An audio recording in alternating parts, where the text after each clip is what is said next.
Muy buenos días, bienvenidos a un nuevo capítulo de A Ras de Suelo, el espacio donde analizaremos los temas que están marcando la agenda nacional. En esta edición abordaremos la polémica en torno al retiro y posterior reingreso de algunos de estos 43 decretos medioambientales, impulsados por el gobierno de José Antonio Kast.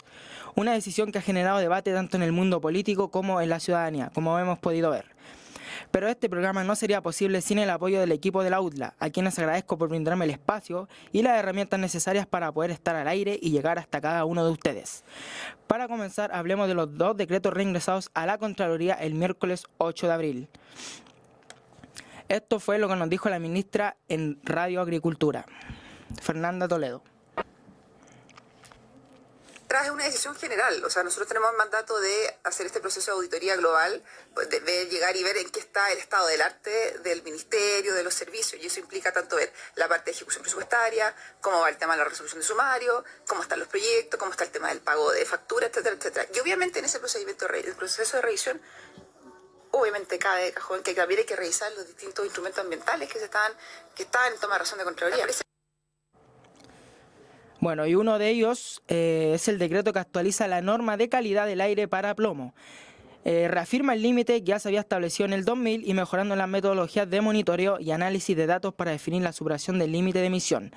Para quienes no conocen bien este tema, el plomo es un elemento natural que se encuentra en la corteza terrestre y que se extrae y procesa a través de industrias como la minería y la metalurgia, que son las principales fuentes de esta exposición en el país. La exposición del plomo también puede afectar a las personas, afecta al sistema nervioso en niños, adultos, y la exposición a largo plazo se asocia con la reducción en la capacidad de aprendizaje, memoria y atención, debilidad en los dedos de las manos, las muñecas y los tobillos. Pero debido a esto, las fiscalizaciones recientes de la Superintendencia de Medio Ambiente han determinado que persisten concentraciones de plomo y arsénico por sobre lo establecido en los suelos ferroviarios del puerto y que las medidas de limpieza no lograron reducir esta contaminación.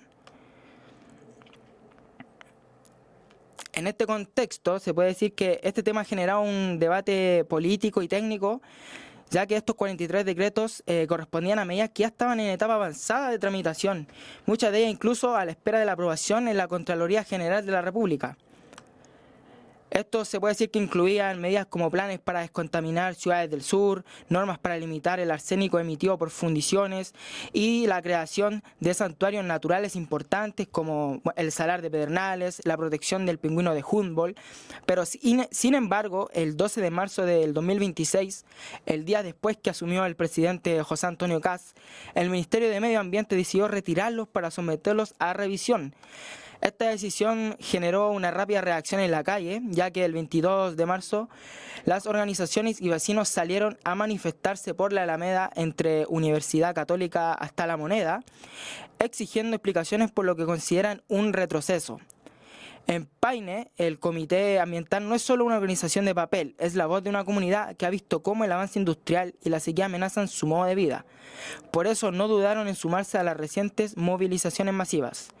Quisimos entender qué mueve a una dirigente social para dejar sus labores cotidianas y salir a la calle a defender un decreto técnico.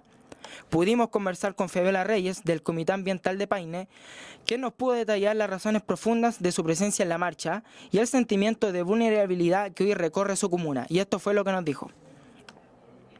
Entonces nosotros sentimos que esta es una marcha a la cual nosotros hemos participado porque somos parte del MAT y hemos apoyado desde muchos años y creemos que esta también es una forma de decirle a la ciudadanía que el problema del agua no solamente es un problema de unos pocos, este es un problema vital. Nosotros necesitamos el recurso hídrico para existir como especie y esta es una forma de manifestar y decirles que el agua no es de propiedad privada, sino que el agua tiene que ser para los pueblos y tiene que ser también para la naturaleza en primer lugar. Como nos pudo explicar un poco Fabiola, nos dijo que esa es la realidad local, no es una lucha que es por un documento, sino que es por la seguridad de un territorio que no puede esperar que la burocracia se decida a protegerlo. Pero bueno, se puede decir también que este conflicto tiene una lectura política profunda y la pregunta es, ¿qué peso real tiene la presión ciudadana frente a decisiones que aparecen ya tomadas en los niveles más altos del poder?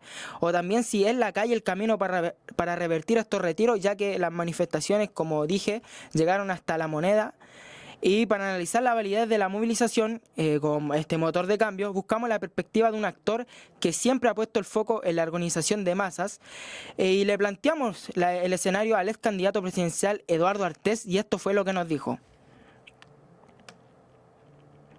El sistema no entiende otra cosa que la movilización de la gente, el reclamo real, y pienso que el gobierno de José Kast va a tener bastante repudio, no solamente en lo medioambiental, sino que en lo económico, en lo social en general. Bueno, como pudimos escuchar, Eduardo Artés tiene una afirmación bastante ruda, que dice que el gobierno de José Antonio Kast no va a durar mucho, tiene una mirada bastante distinta al presidente actual, y se puede decir que piensa bastante diferente y está en contra de todos estos decretos retirados. Bueno, posteriormente, el 25 de marzo, se impulsó el proceso de reingreso de estos instrumentos. Esto implica que los decretos vuelven a ser presentados para su evaluación, considerando eventuales ajustes en su contenido antes de una aprobación definitiva. Este proceso puede interpretarse como una instancia para perfeccionar las medidas, aunque también ha sido visto por algunos sectores como unas señales de desorden en la gestión local. El reingreso implica que vuelven a ser presentados para su revisión en una eventual aprobación. Uno de los primeros decretos en ser regresado fue precisamente el relacionado a la ranita de Darwin, el 19 de marzo a través del Plan de Recuperación, Conservación y Gestión de Especies. Para la gente que no conoce este decreto o no ha visto mucho la ranita de Darwin, algunos detalles que se pueden decir de ella es que es un habita en el bosque templado austral del sur de Chile y Argentina. Como se puede ver, su cuerpo es pequeño y rara vez supera los 3 centímetros de longitud. Su coloración varía desde el verde intenso hasta el café más oscuro. Junto con su forma se asemeja a una hoja. Le permite camuflarse perfectamente en los ambientes que habita. Esta especie es común encontrarla activa durante el día en pequeños claros en medio de los bosques nativos maduros, habitando el sustrato compuesto por los más diversos musgos y helechos, como también de hojarasca, ramas y otros elementos del sotobosque. Contrariamente a lo observado en otros anfibios, la ranita de Darwin no depende de otros cuerpos de agua, como se podría decir ríos, riachuelos, pozas o lagos, pues solamente para sobrevivir, pero sí de una alta humedad ambiental. Este caso ha sido particularmente simbólico, ya que refleja la rapidez con la que algunas medidas están siendo revisadas y reinstaladas dentro de este proceso. Este caso se volvió un símbolo de la rapidez con la que el Ejecutivo ha tenido que retroceder y reinstalar medidas bajo presión. Pero la pregunta que toda la gente se hace, ¿fue el reingreso de este decreto una decisión técnica o una respuesta directa a las movilizaciones que hubieron en la calle? Conversamos con Camila Zárate, ambientalista y activista ecofeminista, quien analiza este complejo escenario político. Y esto fue lo que nos dijo. Personalmente creo que la reincorporación del decreto de la ranita de Darwin fue un hecho que se debió a la presión política. No me cabe ninguna duda, porque no hay otra manera de explicarlo, ¿cierto? Primero, el gobierno de José Antonio Kast hace este retiro de decretos no con un criterio técnico, como ellos dicen, sino que con un criterio absolutamente político de pasar la motosierra ambiental y hacer borrón y cuenta nueva.